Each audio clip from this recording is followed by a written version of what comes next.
Hello दोस्तों, मैं आशीष कुमार अपने YouTube channel Bihar GK tricks में आपका स्वागत करता हूं। आज हम लोग बिहार की अर्थव्यवस्था के वस्तुनिष्ठ प्रश्नों को इस वीडियो में देखेंगे।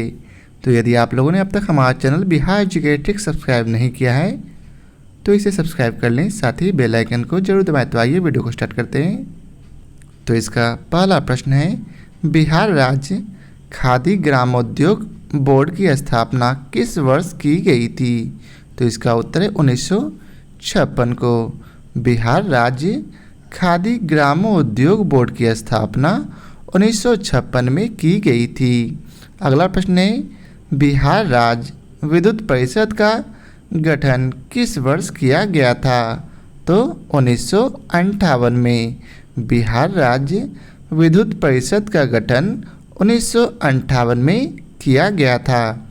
अगला प्रश्न है, बिहार में कृषि योग्य भूमि का कितना भाग सिंचित है? तो 30% से अधिक। बिहार में 30% से अधिक कृषि योग्य भूमि का भाग सिंचित है। अगला प्रश्न है, बिहार के कर आय का मुख्य स्रोत क्या है? तो बिक्री कर से।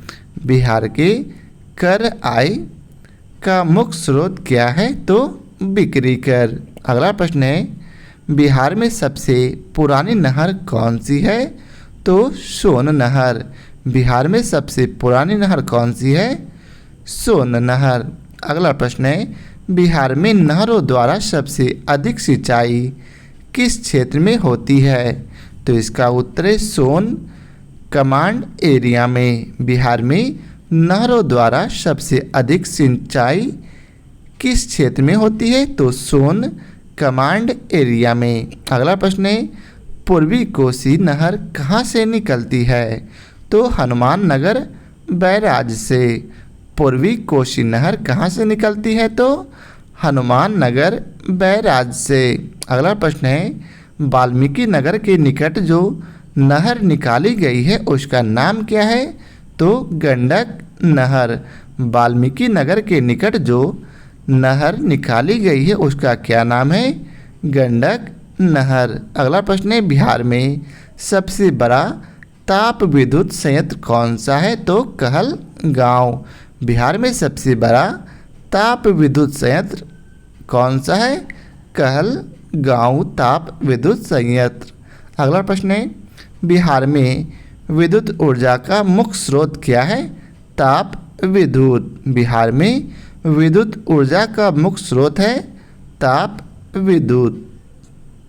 अब अगला प्रश्न है, कहलगांव ताप विद्युत परियोजना किसके द्वारा स्थापित की गई है? तो राष्ट्रीय ताप विद्युत निगम अर्थात एनटीपीसी के द्वारा। कहलगांव ताप विद्युत परियोजना किसके द्वारा स्थापित की गई है? तो एनटीपीसी के द्वारा। अगला प्रश्न है, किस नगर में सिगरेट का संगठित क्षेत्र में कारखाना है? तो मुंगेर में। किस नगर में सिगरेट का संगठित क्षेत्र में कारखाना है? कहाँ है? तो मुंगेर में। अगला प्रश्न है, बिहार की अर्थव्यवस्था मुख्य रूप से किस पर आधारित है? तो कृषि पर। बिहार की अर्थव्यवस्था मुख्य रूप से कृषि पर आधारित है। अगला प्रश्न है, बिहार का कौन सा जिला नायलॉन उद्योग के लिए प्रसिद्ध जिला है? तो मुंगेर। बिहार का मुंगेर जिला नायलॉन उद्योग के लिए प्रसिद्ध है। अब अगला प्रश्न है, पटना स्थित मगध स्टॉक एक्सचेंज का क्या कार्य है? तो यह प्राथमिक शेयर बाजार है। पटना में जो मगध स्टॉक एक्सचेंज है उसका कार्य है प्राथमिक शेयर बाजार। अगला प्रश्न है, बिहार सरकार ने भूमि अधिसीमा अधिनियम कब पारित किया था? तो 1961 में। बिहार सरकार ने भूमि अधिसीमा अधिनियम 1961 में पारित किया था। अब अगला प्रश्न है, बिहार में नाबार्ड किस क्षेत्र में अपनी भूमिका निभाती है? तो इसका उत्तर है उपरोक्त सभी क्षेत्रों में अर्थात कृषि विभाग में, लघु उद्योग में और कुटीर एवं ग्रामीण उद्योग में। बिहार में नाबार्ड किस क्षेत्र में अपनी भूमिका निभाती है? तो कृषि विकास में, लघु उद्योग में और कुटीर एवं ग्रामीण उद्योग में। अगला प्रश्न है, बिहार में प्रथम जिला नियोजन का गठन हुआ था कहाँ? तो मुंगेर जिला में। बिहार में प्रथम जिला नियोजन का गठन मुंगेर जिला में हुआ था। अब अगला प्रश्न है, बिहार राज्य में गरीबी रेखा के नीचे लोगों की अधिकतम संख्या होने का कारण क्या है? तो इसका उत्तर है उपरोक्त सभी, अर्थात भूमि सुधारों की असफलता, राजनीतिक इच्छा शक्ति का अभाव और श्रमिक वर्ग की अधिक संख्या। बिहार राज्य में गरीबी रेखा के नीचे लोगों की अधिकतम संख्या होने का कारण है भूमि सुधारों की असफलता, राजनीतिक इच्छा शक्ति का अभाव और श्रमिक वर्ग की अधिक संख्या। अब अगला प्रश्न है, बिहार के कृषि आधारित उद्योग कौन है? तो इसका उत्तर है उपरोक्त सभी, अर्थात चाय, डेयरी और चीनी। ये सभी जो है बिहार के कृषि आधारित उद्योग हैं। अब अगला प्रश्न है, व्हाइट बॉल क्रांति परियोजना किससे संबंधित है? तो मखाना से। व्हाइट बॉल क्रांति परियोजना किससे संबंधित है? मखाना से। अगला प्रश्न है, बिहार में चर्म उद्योग संकेंद्रित है उपरोक्त सभी जगह, अर्थात पटना में भी है, मुजफ्फरपुर में भी है और बेतिया में भी। बिहार में चर्म उद्योग संकेंद्रित है पटना में, मुजफ्फरपुर में और बेतिया में। अगला प्रश्न है, खनिज संपदा की दृष्टि से बिहार के कुछ जिले महत्वपूर्ण हैं, इसमें कौन सा सही है?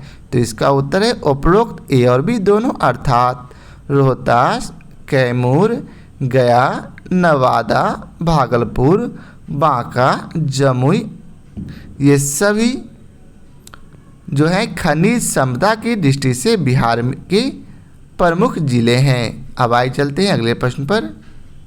अगला प्रश्न है, बिहार में औद्योगिकीकरण या औद्योगिक विकास नहीं होने का कारण है?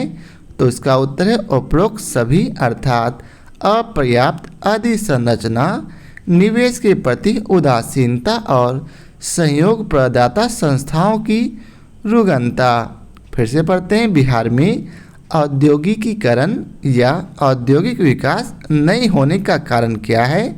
तो अपर्याप्त अधिसंरचना, निवेश के प्रति उदासीनता और सहयोग प्रदाता संस्थाओं की रुग्णता। अगला प्रश्न है, बिहार में स्थापित कहलगांव ताप विद्युत गृह अर्थात एनटीपीसी जो राष्ट्रीय ताप विद्युत निगम की इकाई है, किस देश की मदद से स्थापित की गई है? तो रूस से। बिहार में स्थापित कहलगांव ताप विद्युत गृह अर्थात एनटीपीसी है, यह रूस देश की मदद से स्थापित की गई है। अब अगला प्रश्न है, बिहार में स्थापित कहलगांव ताप विद्युत गृह किस जिले में स्थित है? तो भागलपुर जिले में। बिहार में स्थापित कहलगांव ताप विद्युत गृह किस जिले में स्थापित है? तो भागलपुर में। अगला प्रश्न है, बेगूसराय जिले में स्थित बरौनी ताप विद्युत गृह किस देश के सहयोग से स्थापित की गई है? तो रूस। बेगूसराय जिले में स्थित बरौनी ताप विद्युत गृह किस देश के सहयोग से स्थापित की गई है?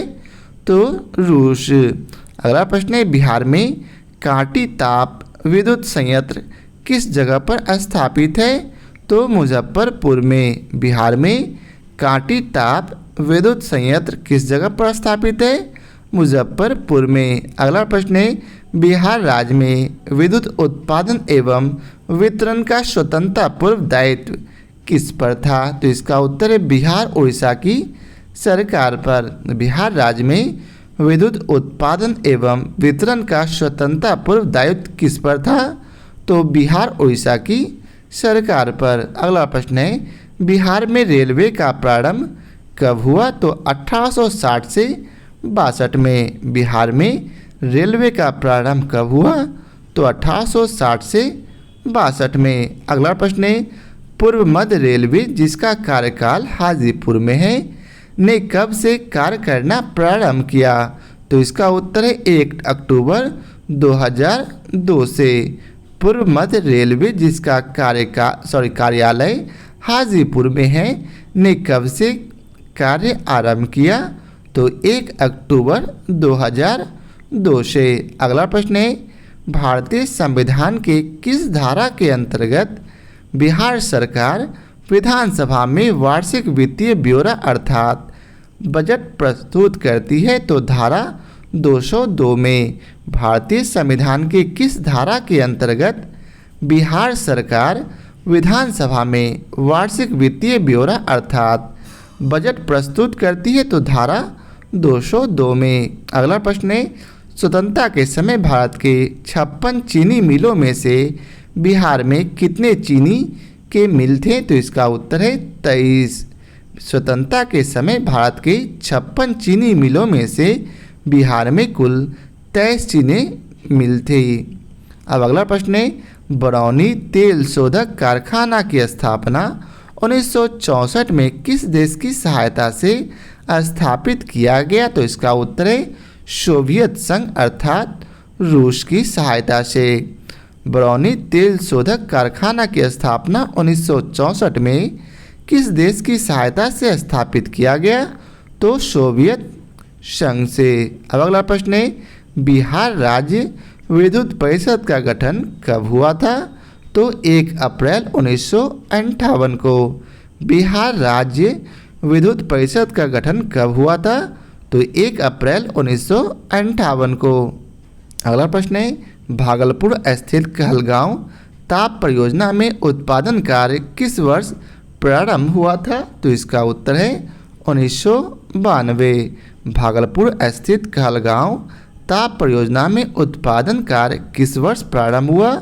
तो 1992 में। अगला प्रश्न है बिहार स्थित पूर्व मध्य रेलवे का मुख्यालय निम्नांकित में से कहाँ है? तो हाजीपुर में। बिहार स्थित पूर्व मध्य रेलवे का मुख्यालय कहाँ है? हाजीपुर में। अगला प्रश्न है नई दिल्ली से दरभंगा तक सत्याग्रह एक्सप्रेस को किस वर्ष चलाया गया था? तो वर्ष 2000 को। नई दिल्ली से दरभंगा तक सत्याग्रह एक्सप्रेस को किस वर्ष चलाया गया था? तो वर्ष 2000 को। अगला प्रश्न है बिहार में कुल कितने रेल मंडल स्थित हैं? तो 4। बिहार में कुल कितने रेल मंडल स्थित हैं? तो 4। अगला प्रश्न है बिहार में अंतर्राष्ट्रीय हवाई अड्डा की संख्या कितनी है? 3। बिहार में अंतर्राष्ट्रीय हवाई अड्डों की संख्या है 3। अगला प्रश्न है बिहार में स्थित निम्नलिखित में से कौन सा हवाई अड्डा अंतर्राष्ट्रीय हवाई अड्डा है? तो इसका उत्तर है उपरोक्त सभी अर्थात पटना हवाई अड्डा, गया हवाई अड्डा और राजगीर का हवाई अड्डा, ये तीनों जो है अंतर्राष्ट्रीय हवाई अड्डा है। अब अगला प्रश्न है बिहार में सर्वप्रथम चीनी मिल की स्थापना कब और कहाँ हुई? तो इसका उत्तर है 1905 में मदौरा में। बिहार में सर्वप्रथम चीनी मिल की स्थापना कब और कहाँ हुई? तो 1905 में मदौरा में। अगला प्रश्न है चीनी मिल का मुख्य सह उत्पादक है कौन सा? तो इसका उत्तर है खांड। चीनी मिल का मुख्य सह उत्पादक है खांड। अगला प्रश्न है अधिकतर चीनी मिलें किस क्षेत्र में स्थापित है? तो इसका उत्तर है उपरोक्त सभी जगह अर्थात गंगा के उत्तरी मैदान में, कोसी एवं महानंदा के मध्य भाग में और गंडक एवं कोसी के मध्य भाग में। अगला प्रश्न है बिहार में तेल शोधक कारखाना है तो बरौनी में। बिहार में तेल शोधक कारखाना कहाँ है? तो बरौनी में। अगला प्रश्न है बरौनी का तेल शोधक कारखाना किस देश के सहयोग से बना है? तो इसका उत्तर है रूस के सहायता से। बरौनी का तेल शोधक कारखाना किस देश के सहयोग से बना है? तो रूस के। अगला प्रश्न है बिहार का महत्वपूर्ण कागज उद्योग कहाँ है? तो डालमिया नगर में। बिहार का महत्वपूर्ण कागज उद्योग कहाँ है? डालमिया नगर में। अगला प्रश्न है बरौनी तेल शोधक कारखाना की स्थापना की गई कब? 1964 ईस्वी में। बरौनी तेल शोधक कारखाना की स्थापना कब की गई? 1964 ईस्वी में। अब अगला प्रश्न है, बिहार राज्य चीनी निगम की स्थापना हुई थी? तो 1974 में। बिहार राज्य चीनी निगम की स्थापना कब हुई? 1974 में। अगला प्रश्न है, चूना पत्थर किस उद्योग का कच्चा माल है? तो सीमेंट का। चूना पत्थर किस उद्योग का कच्चा माल है? तो सीमेंट का। अगला प्रश्न है, बिहार में औद्योगिक वित्तीय सहायता प्रदान करने हेतु प्रमुख वित्तीय संस्था कौन सी है? तो इसका उत्तर है बिहार राज्य वित्त निगम। बिहार में औद्योगिक वित्तीय सहायता प्रदान करने हेतु प्रमुख वित्तीय संस्था कौन सी है? तो बिहार राज्य वित्त निगम। अगला प्रश्न है, बिहार के कैमूर के पहाड़ी क्षेत्र में पाया जाने वाला खनिज निम्नांकित में से क्या है? तो इसका उत्तर है डोलामाइट। बिहार के कैमूर के पहाड़ी क्षेत्र में पाया जाने वाला खनिज निम्नांकित में से क्या है? तो डोलामाइट। अगला प्रश्न है, बिहार में रेल परिवहन का आरंभ कब हुआ? तो 1860 में। बिहार में पहली बार रेल परिवहन का आरंभ हुआ 1860 में। अगला प्रश्न है, राज्य में जल मार्गों की संख्या कितनी है? तो 2। राज्य में जल मार्गों की संख्या कितनी है? तो 2। तो यह था आज के वीडियो का आखिरी प्रश्न। आशा करता हूँ आप लोगों को हमारा यह वीडियो पसंद आया हो। यदि आप लोगों को हमारा यह वीडियो पसंद आया हो तो लाइक और शेयर जरूर करें। फिर मिलते हैं नए चैप्टर के साथ। आज के लिए बहुत बहुत धन्यवाद।